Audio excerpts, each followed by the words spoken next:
دستار بسته میکردن، این شکل دست بسته بود، یعنی زیاد مدت زولانه میکردن. من اولین باری که زولانه شدم در طالبان بودم، در حالی که من به تمام عمر خود تا یک دونه فیر هم نکردم. یعنی را خب ببینید من یک آدم ملکی بودم با تمام معنا، با من این رقم برخورد میشد. فکر کنید با یک آدم نظامی در اردو در امنیت اونا چی برخورد گرفته میشه.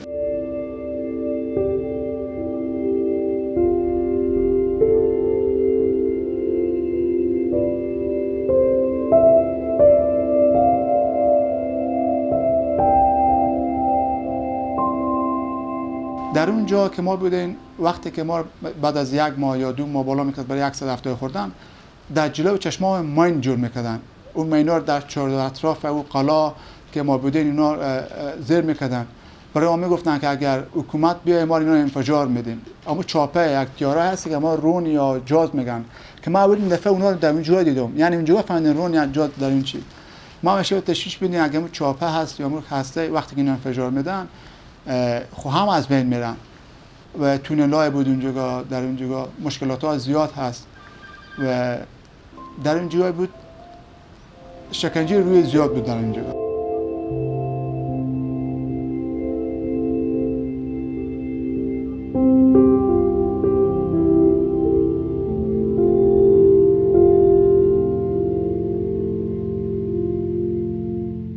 من کلا ناامید شده بودم. متا یک بردم بود که من خود نتونم از دسته بدم.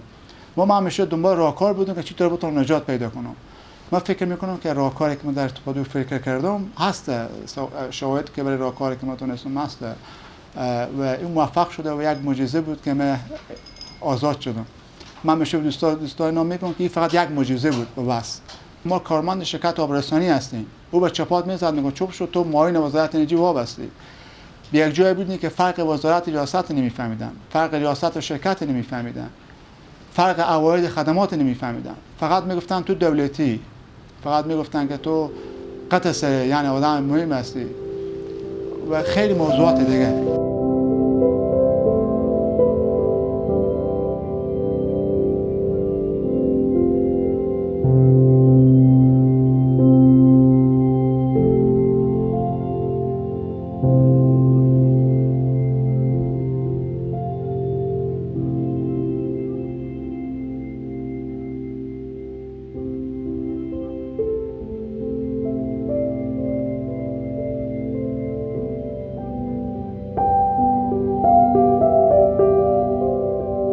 آرزوی هر افغانه که هر شخص افغان چه نظامی چه ملکی در نزد طالبان است از بین رها بشه.